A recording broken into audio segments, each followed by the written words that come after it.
प्रतीत होता है इनके दम ने इनकी दृष्टि बाधित कर दी है। जो इन्होंने यहाँ कैलाश में अपना पग रखने की सोची, निश्चित ही इनका अंत अब समीप है।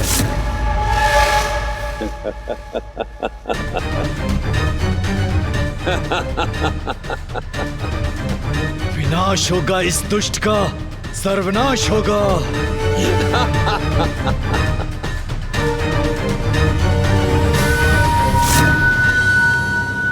दंबासुर करेगा अब कैलाश का निर्माण।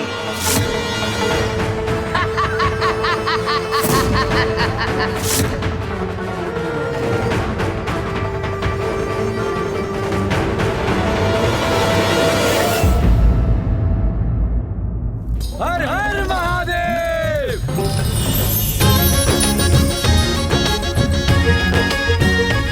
अब हमारे कैलाश लौटने और इस पावन स्थान से जाने का समय आ गया है उमा। माँ के साथ पुनः कैलाश लौटना सबसे सुखमय क्षण होगा।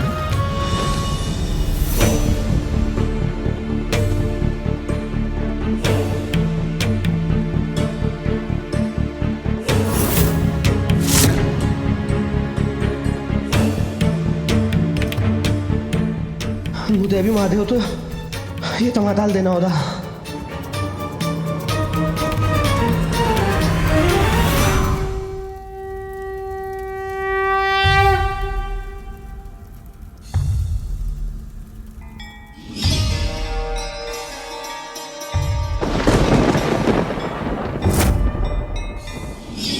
आज से इस पुण्य स्थान का नाम होगा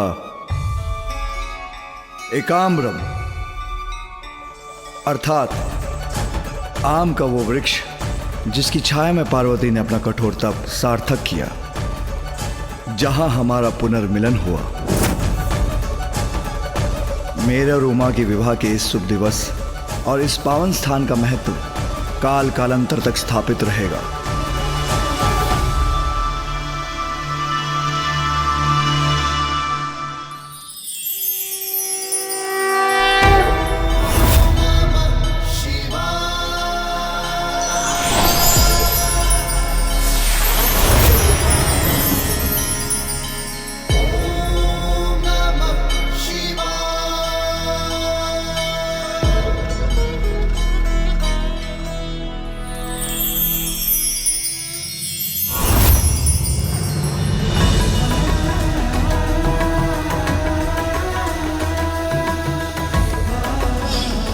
यहां स्थित जिस शिवलिंग की उपासना कर उमा ने मुझे प्रसन्न किया, वो भविष्य में एकाम्रेश्वर शिवलिंग के नाम से प्रतिष्ठित होगा।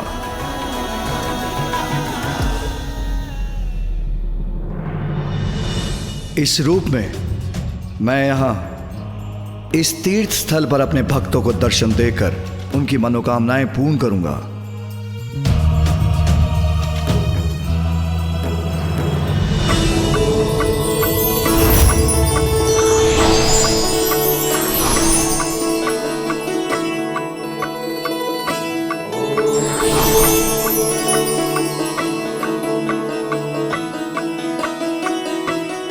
महादेव ने यहाँ स्वयं को एकाम्बरेश्वर नाम से स्थापित करने का निर्णय लिया है, तो मैं आप सभी से भी यहाँ विद्यमान होने का अनुरोध करती हूँ।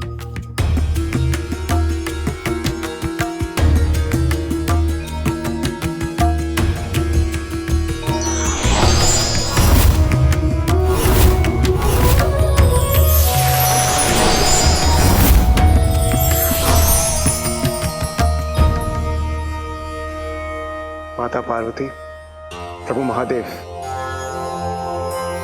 ये हमारा सौभाग्य जो आपने अपने इस दिव्य विवाह का हमें साक्षी बनने का अवसर दिया और इस पावन स्थान पर हमें आपके साथ स्थापित होने का अवसर देकर आपने हम पर पुनः कृपा की। इसलिए जो भी भक्त अपनी मन में पूरी भक्ति के साथ यहां आएगा, उसे आपके साथ साथ हमारी भी कृपा की वर्षा प्रदान होगी।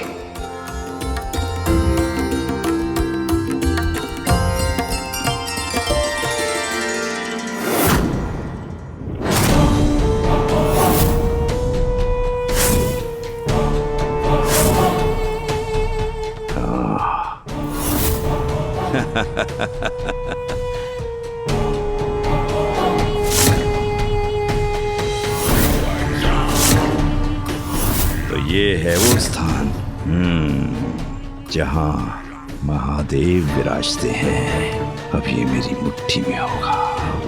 महादेव, बहुत विराज लिया आपने यहाँ, अब मेरी बारी है। अब कैलाश पर मेरा अधिकार है, मेरा अधिकार। अब भगवान के इस निवास पर वास होगा हम असुरों का, और आज से हम होंगे यहाँ के भगवान। जो करेगा अपने असुर साम्राज्य का विस्तार इसी कैलाश से। कैलाश राज दंबासुर जी की, कैलाश अधिपति दंबासुर जी की, महान दंबासुर दंबासुर जी की।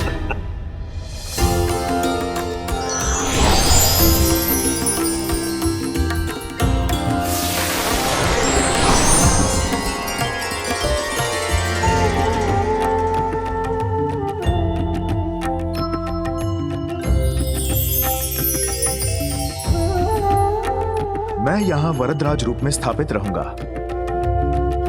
और अपने भक्तों को दर्शन देकर उनकी इच्छा पूर्ण करूंगा।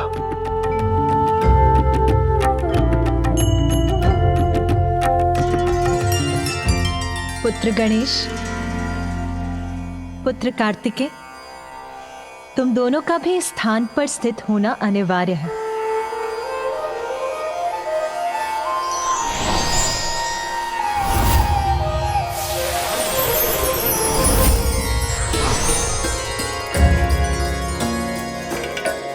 यहाँ पुत्र कार्तिकेय का मंदिर कुमार कोट्टम के नाम से जाना जाएगा।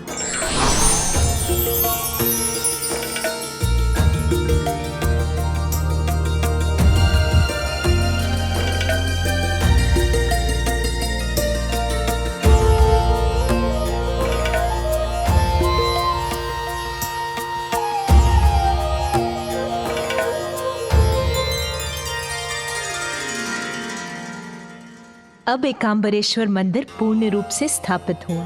नहीं माँ, कुछ अति विशेष भी अभी शेष है। माँ, हम सभी के यहाँ होने का कारण आप ही हैं। आपके घोर तप से ही ये संभव हो पाया। इसीलिए आपके प्रतिष्ठित हुए बिना ये मंदिर अपूर्ण ही रहेगा। उचित कह रहा है गणेश उमा। तुम्हारी उपस्थिति के बिना ये दिव्य स्थान अपनी पूर्णता से वंचित रह जाएगा। इसलिए तुम्हारी दिव्यता का यहां स्थित होना अति आवश्यक है।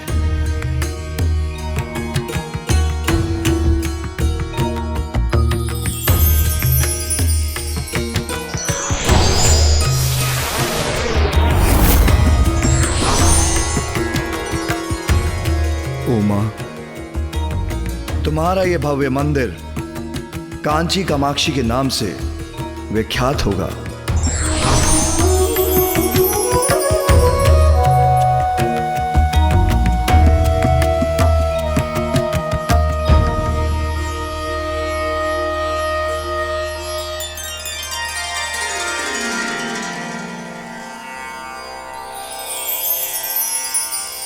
और हम सभी यहां आंशिक रूप से विद्यमान रहेंगे और यह स्थान एक पवित्र तीर्थ के रूप में जाना जाएगा। वैसे इस स्थान से एक और भी कथा जुड़ी है जिसका महत्व स्वयं में सर्वोपरि है। यह स्थान पार्वती का शक्तिपीठ तो पूर्व काल से ही है। माँ का शक्तिपीठ अर्थात पिताश्री? इसके पीछे भी एक लंबी कथा है। पुत्र, क्या तुम वो कथा सुनना चाहोगे? जी पिताश्री, कहिए ना। इसका संबंध तुम्हारी माँ के अतीत से है। तुम्हारी माँ देवी पार्वती पूर्व काल में प्रजापति दक्ष की पुत्री देवी सती के रूप में जन्मी थी। देवी सती ने कठोर तप कर मुझे प्रसन्न किया। इस प्रेम और त्याग से अभिभूत होकर हमने फिर विवाह करने का निश्चय किया, किंतु सती के पिता प्रजापति दक्ष पूर्व से ही मेरे वैराग्य और असंसारिक जीवन के विरुद्ध थे। किंतु इसके पश्चात भी मैं और देवी सती विवाह के सूत्र में बंध गए। प्रजापति दक्ष पूर्व से ही हमसे अप्रसन्न तो थे ही, एक दिन आकस्मिक एक घटना ने हमारे जीवन को ही परिवर्तित करके रख दिया। ये प्रसंग उस दिवस का है पुत्र, जब देवी सती कैलाश के उपवन में विचरण कर रही थी।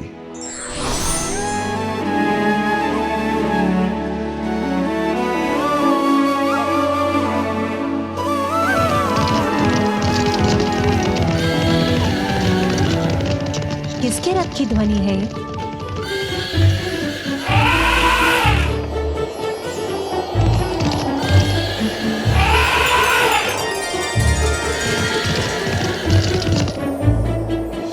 इतनी भोर में इंद्रदेव और सूर्यदेव अपनी पत्नियों के साथ कहाँ जा रहे हैं? संभव है उनका भ्रमण करने का मन कर गया होगा।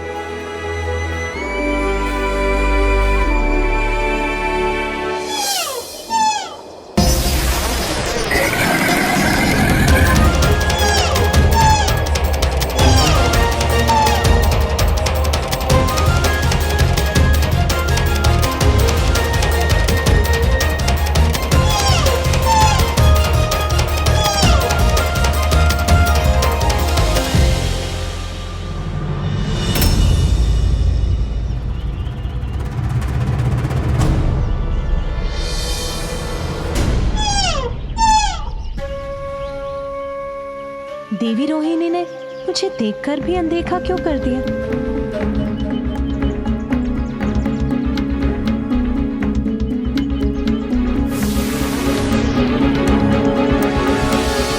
सभी देवता, यक्ष, गंधर्व एक ही दिशा में कहाँ जा रहे हैं?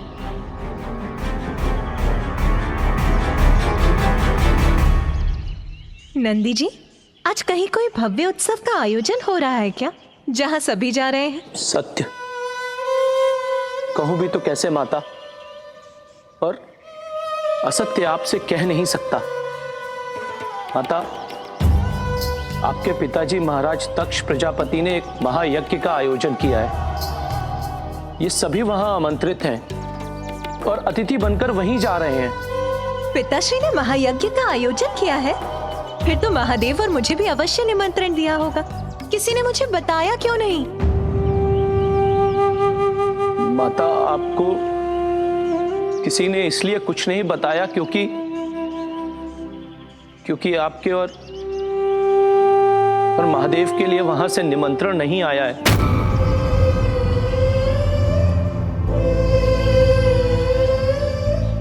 हाँ, तो ये भी उचित है। पिताश्री को अपनी पुत्री को बुलाने के लिए निमंत्रण भेजने की क्या आवश्यकता है? पिताश्री के महायज्ञ में जाना तो पुत्री का कर्तव्य होता है। मुझे महादेव से बात करनी होगी। हमें शीघ्र प्रस्थान करना चाहिए। माता सुनिए, माता।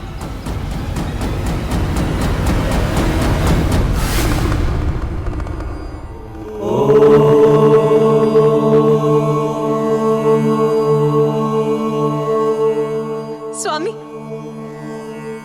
नाथ, मेरे पिता के यहाँ यज्ञ का आयोजन है। हमें वहां जाना चाहिए। नहीं सती, बिना निमंत्रण कहीं भी जाना अहित को आमंत्रण देना है।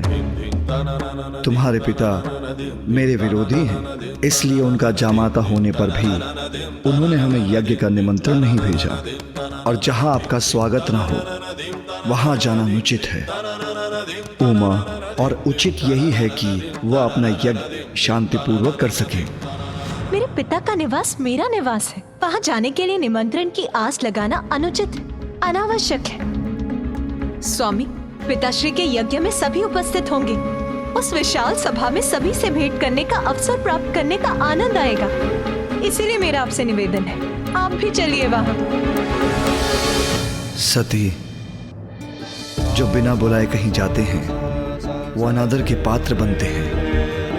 ऐसा अनादर जो मृत्यु से भी अधिक कष्टदायी होता है। अनादर कैसा स्वामी? अपने पिताश्री की सभी संतानों में उन्हें सर्वाधिक प्रिय मैं ही हूँ। आप उन्हें बिना समझे हट कर आए।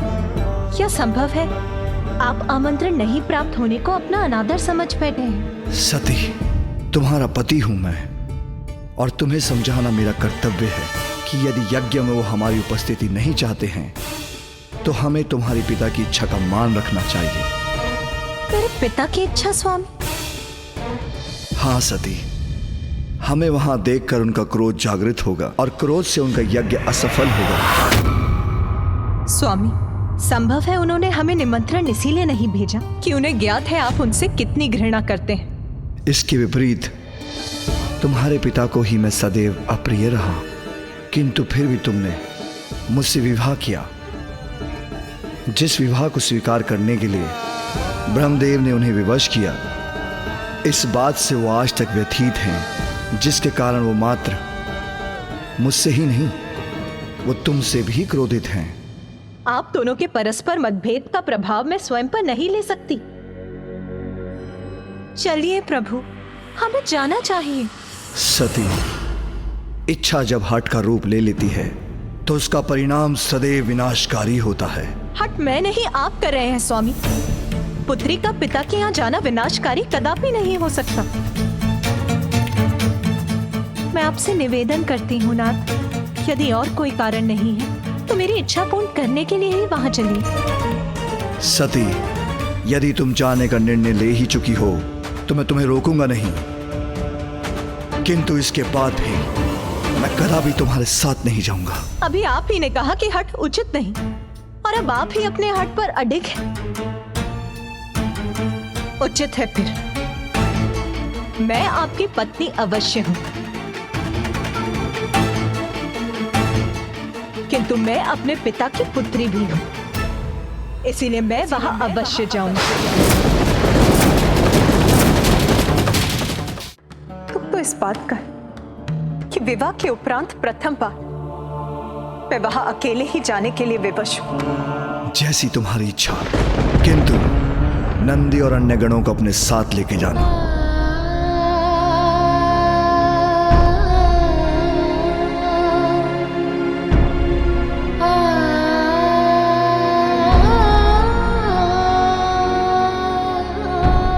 एक बार पुनः विचार कर लीजिए प्रभु। अपने किए पर विचार करने पर विवश तो तुम होंगी सती। वहां जो भी हो, अपना संयम मत खोना। आपके संशय का कारण मैं समझ ही नहीं पा रही। वहां कुछ भी अनुचित घटेगा, इसकी तनिक भी संभावना नहीं है नाथ।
बहनों से भेंट करने के लिए अधीर हो रही।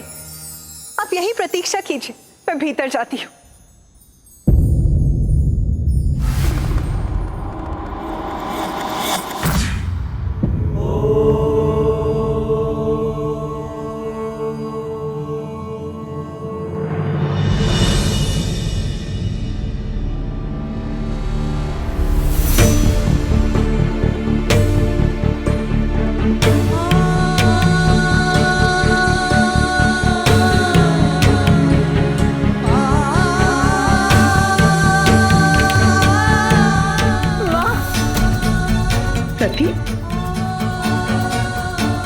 सती के यहाँ आने से कोई अनिष्ट न घटित हो जाए।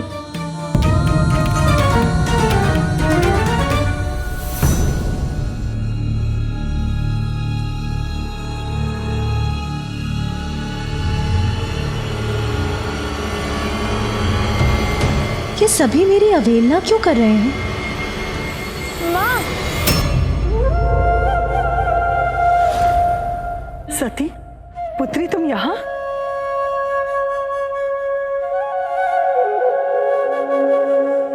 माँ, पिताश्री कहाँ? माँ के मुख पर अचानक चिंता की रेखाएं क्यों उभर आईं?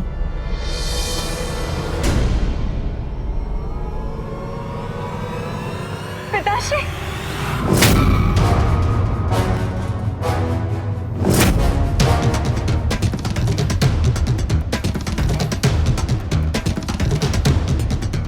पिताश्री, पिताश्री ने मेरी ओर देखकर अपनी दृष्टि क्यों घुमा ली?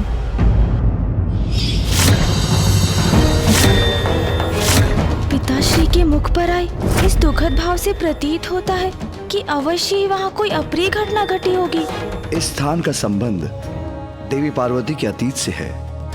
जब उन्होंने दक्ष प्रजापति की पुत्री सती के रूप में जन्म लिया था, दक्ष प्रजापति का मुझसे सैद्धांतिक मतभेद था, किंतु फिर भी देवी सती ने कठोर तप कर अपने पिता के विरुद्ध मुझसे विवाह किया।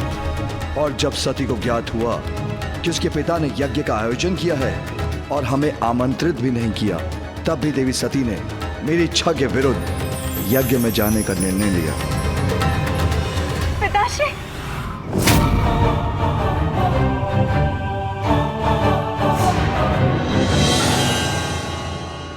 पिताश्री, पिताश्री ने मेरी ओर देखकर अपनी दृष्टि क्यों घुमा ली? प्रणाम।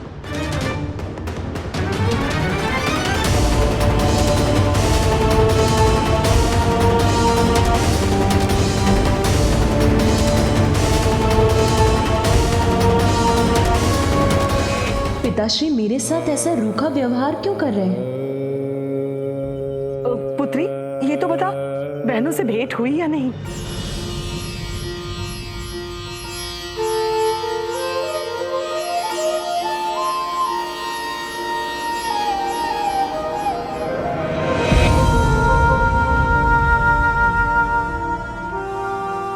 देवी प्रसूति, सभी महत्वपूर्ण अतिथि आ चुके हैं, इसलिए हमें अब यज्ञ आरंभ करना चाहिए।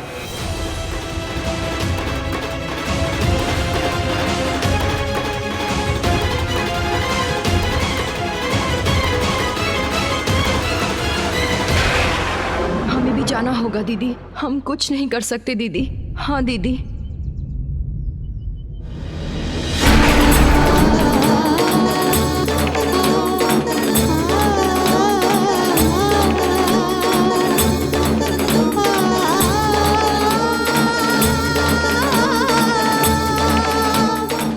सभी मुझसे बच रहे हैं।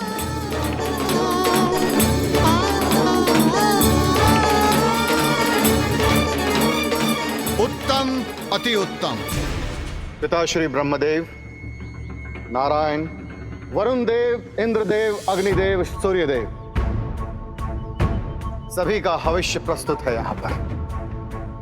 ऋषि भृगु, यज्ञ आरंभ किया जाए।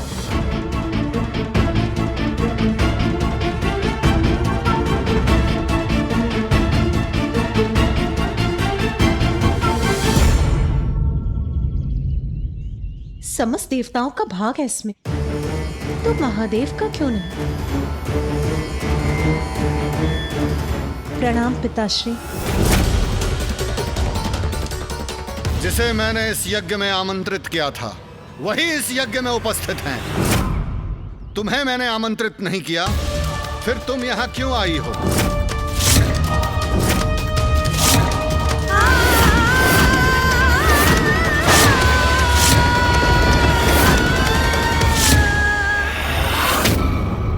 पिताश्री जो कर रहे हैं वो अनुचित है। पिताश्री, आपका क्रोध मुझसे, इसीलिए आपने मुझे आमंत्रित नहीं किया, उचित है। यह अधिकार है आपका, किंतु आप अपने क्रोध में परम मंगलकारी महादेव को ही भूल गए।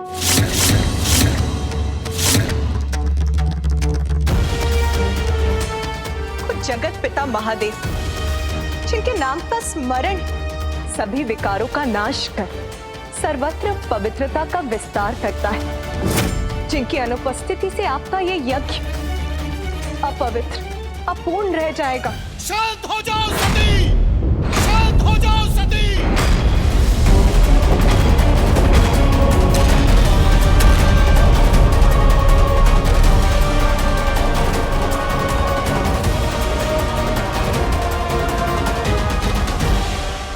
आप प्रतीक्षा ना करें ऋषि भृगु, यज्ञ आरंभ कीजिए।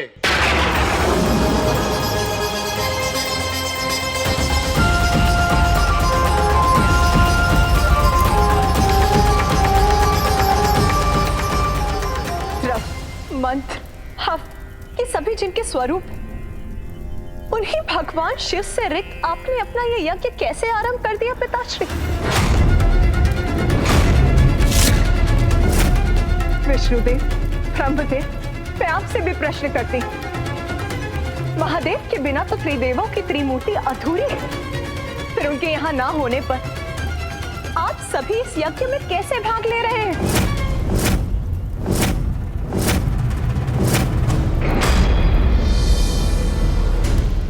बिना निमंत्रण यहां आकर तुम मेरे भगवानों का, अतिथियों का अपमान करने का दुस्साहस कर रही हो। क्यों आई हो तुम यहाँ पर?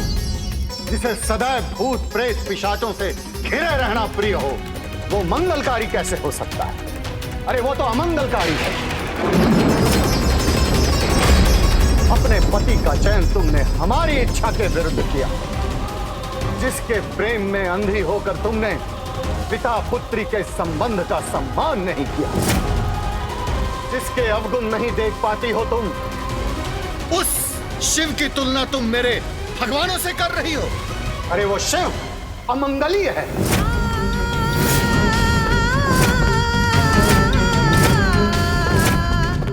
वो अकुलिन उदंड है, जिसे स्वच्छता का रत्ती भर भी ज्ञान नहीं। वो शमशान में विचरण करता है, पशु का चर्म पहनता है, जिसे शास्त्रों का ज्ञान नहीं है। तुम मुझे उसे इस महायज्ञ में आमंत्रित करने के लिए कह रही हो। अरे उसे इस महायज्ञ में तो क्या, मैं किसी यज्ञ में आमंत्रित नहीं करूंगा।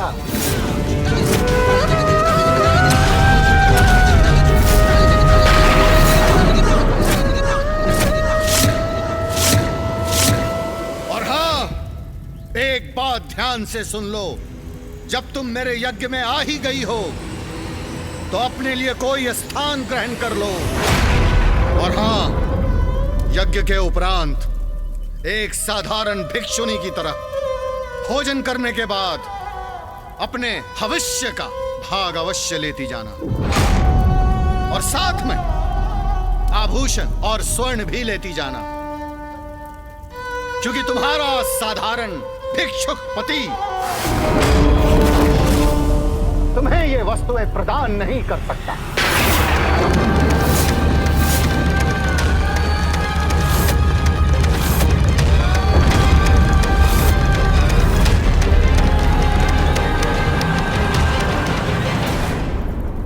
जो बिना बुलाए कहीं जाते हैं वो अनादर के पात्र बनते हैं। ऐसा अनादर जो मृत्यु से भी अधिक कष्टदायी होता है।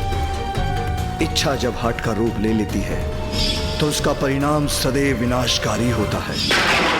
सत्य कहा था स्वामी, अपने हठ में ये मैं कितनी बड़ी भूल कर बैठी। अब इतने अपमान के बाद मैं अपने स्वामी के पास किस मुख से लौटूंगी?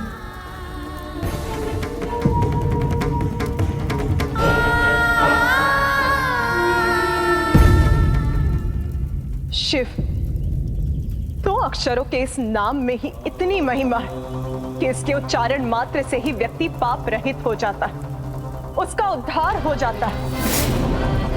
और सर्वशक्तिशाली, अति पावन, पवित्र शिव को आपने अमंगलकारी कहने का दुस्साहस किया पिताश्री। वास्तव में अशिव तो आप हैं पिताश्री। जिन्हें आप नाम से शिव और कर्म से अशिव कह रहे हैं, वो साक्षात परमेश्वर है, जो समस्त शास्त्र, समस्त नियम, शुद्ध और अशुद्ध के भेद से परे, जिनके स्पर्श से गंगा भी पवित्र हो जाती। वो पवित्र कैसे हो सकते हैं?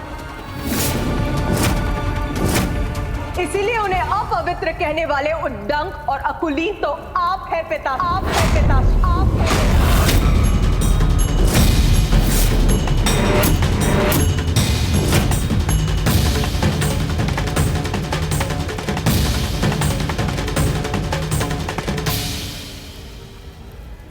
माता का इतना तीव्र स्वर कदाचित मुझे भीतर जाना चाहिए, किंतु माँ ने तो मुझे यहीं रुकने को कहा था। क्रोध और अहंकार के अंधकार ने मेरे पिता के बुद्धि और विवेक को हर लिया, किंतु आप सभी को क्या हो गया? क्या आप भूल गए कि वो परम ब्रह्मा है?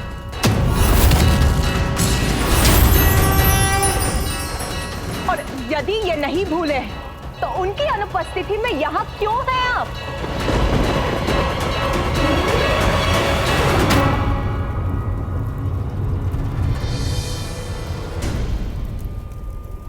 प्रजापति दक्ष, जिन शिव को आप भिक्षुक बुला रहे हैं, उन्हीं की दया और भिक्षा से हम सभी का अस्तित्व है।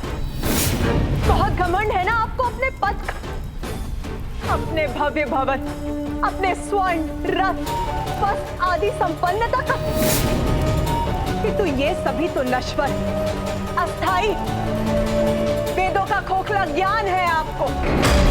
क्योंकि यदि आप वेदों का सार समझते तो आपको स्पष्ट हो जाता कि वेदों का सार उन दो अक्षरों के नाम में स्थिर है, और वो नाम है शिव, और वो नाम है शिव, और वो नाम है शिव, और वो नाम है शिव।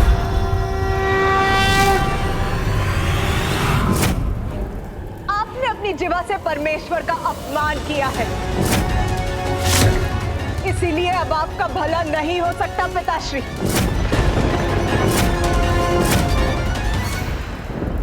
जो महादेव की निंदा करता है और जो मौन रखकर उनकी निंदा को सुनता है, वो सभी महादेव के अपराधी हैं।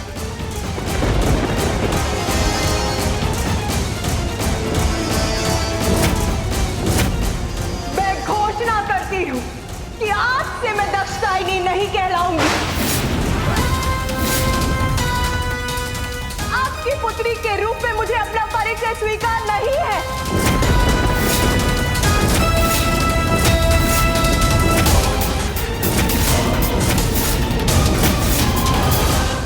और सत्य तो ये कि अब मुझे जीवित रहने का अधिकार ही स्वीकार नहीं। नहीं, नहीं पुत्री। रुक जाइए देवी सती, ऐसा अनर्थ मत कीजिए। रुक जाइए देवी सती, रुक जाइए, रुक जाइए दीदी, ऐसा कुछ मत कीजिएगा।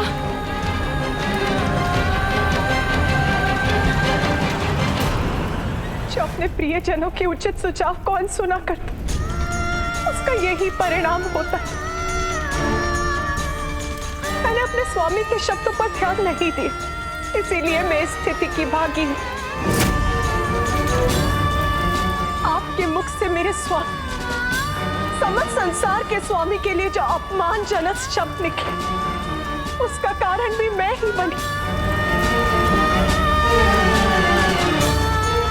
यदि मैं यहाँ नहीं आती तो आप मेरे स्वामी के लिए अपशब्द नहीं कह पाते। आपके द्वारा की गई शिव निंदा का कारण भी मैं ही, जिसका प्रायश्चित मुझे अपने प्राण देकर ही करना होगा।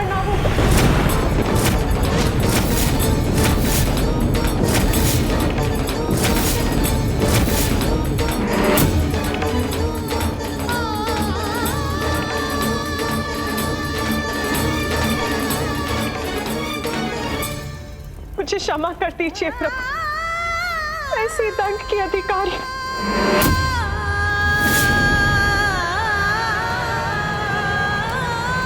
नहीं पुत्री, नहीं।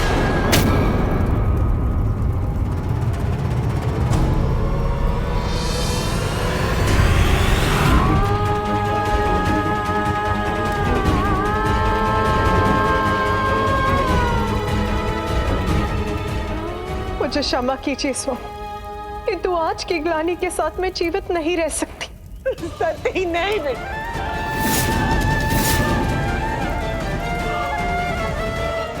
हे योगाग्नि, प्रकट हुई और अपने में समा के भस्म कर दीजिए मुझे।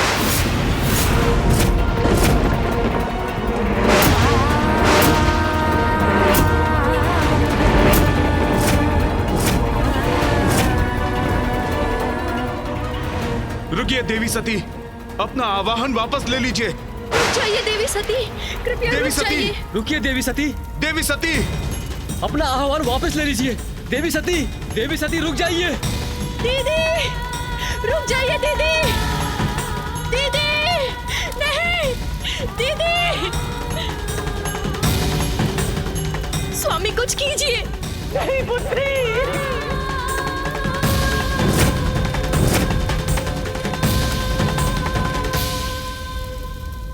कि यदि यज्ञ में वो हमारी उपस्थिति नहीं चाहते हैं तो हमें तुम्हारे पिता की इच्छा का मान रखना चाहिए। हमें वहां देखकर उनका क्रोध जागृत होगा और क्रोध से उनका यज्ञ असफल होगा। सती, यदि तुम जाने का निर्णय ले ही चुकी हो तो मैं तुम्हें रोकूंगा नहीं। महादेव नाथ।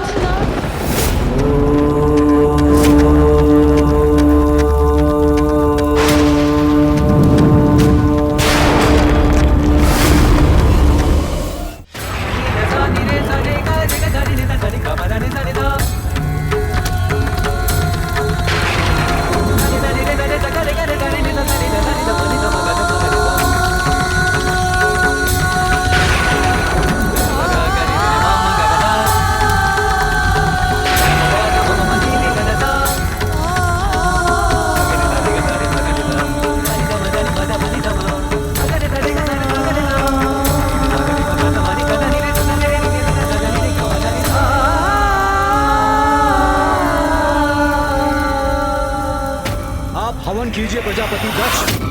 प्रारंभ हुए इस यज्ञ से आप उठ नहीं सकते। प्रजापति दक्ष, अपने यज्ञ में महादेव का अपमान कर देवी सती के दाह का कारण बनने का अनर्थ किया है आपने। अब आपका अनिष्ट अवश्य होकर रहेगा। ये आकाशवाणी कैसी? किसका स्वर है ये? संपूर्ण सृष्टि, संपूर्ण प्रकृति का स्वर है ये। प्रकृति के कण कण ने आपको आपके भविष्य की चेतावनी दी है प्रजापति दक्ष।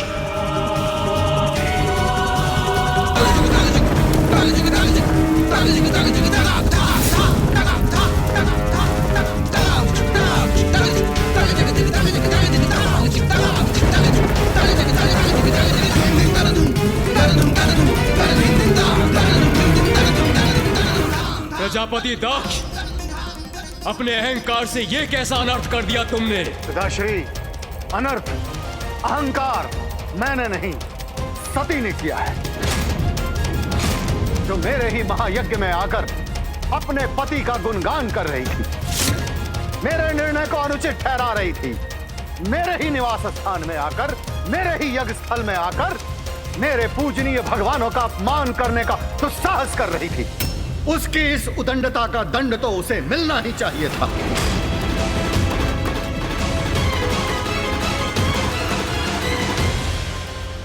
मैं तुम्हारा पिता हूं, इसलिए यहां आया था, किंतु यहां जो कुछ भी घटित हुआ है उसके बाद मेरा यहां एक क्षण भी रहना अनुचित होगा। रुक जाइए ब्रह्मदेव। यहां सभी देवी देवता प्रजापति दक्ष के आवाहन पर इस महायज्ञ में भाग लेने के लिए पहुंचे हैं, इसलिए ये यज्ञ पूर्ण होने तक किसी का भी यहां से प्रस्थान करना उचित नहीं है। अपमान है ये यज्ञ वेदी का और इसे मैं कदापि सहन नहीं करूंगा।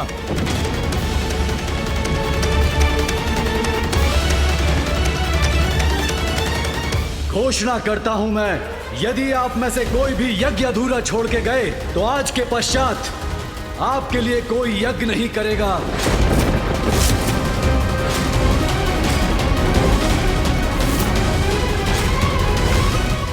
ऋषिवर की घोषणा स्पष्ट है पिताश्री, जब तक ये महायज्ञ संपन्न नहीं हो जाता कोई भी यहां से बाहर नहीं जा सकता।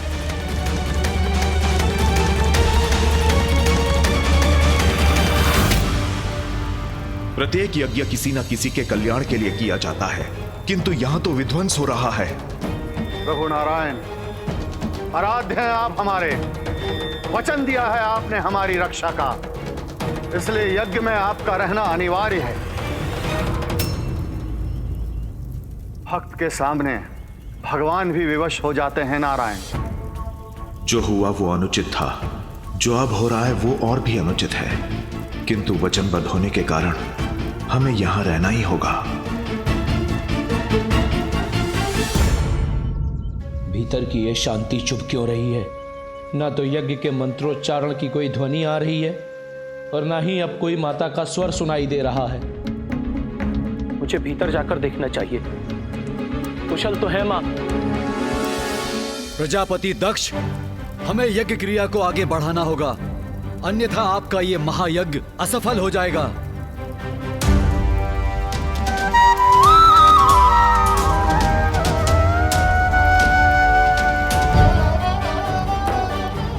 प्रतीक्षा ना करें ऋषिवर, यज्ञ आरंभ करें।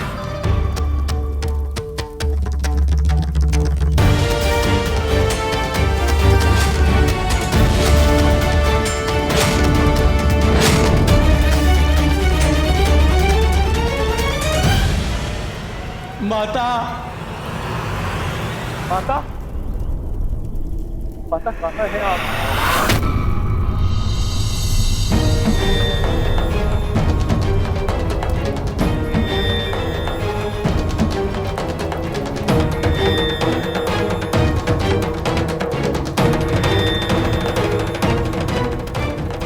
पुष्प के समान कोमल मेरी पुत्री को ये कैसा कष्ट भोगना पड़ रहा है?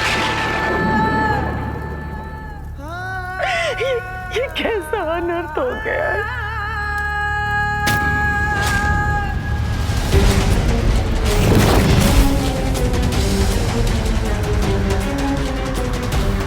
माता,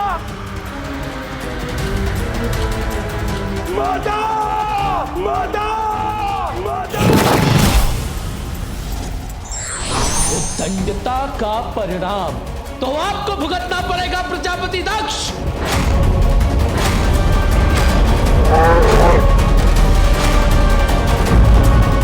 विघ्नहर्ता श्री गणेश के अद्भुत शक्तियों से भरे वीडियोस देखने के लिए चैनल को सब्सक्राइब करना न भूलें और साथ ही बेल आइकॉन भी दबाएं।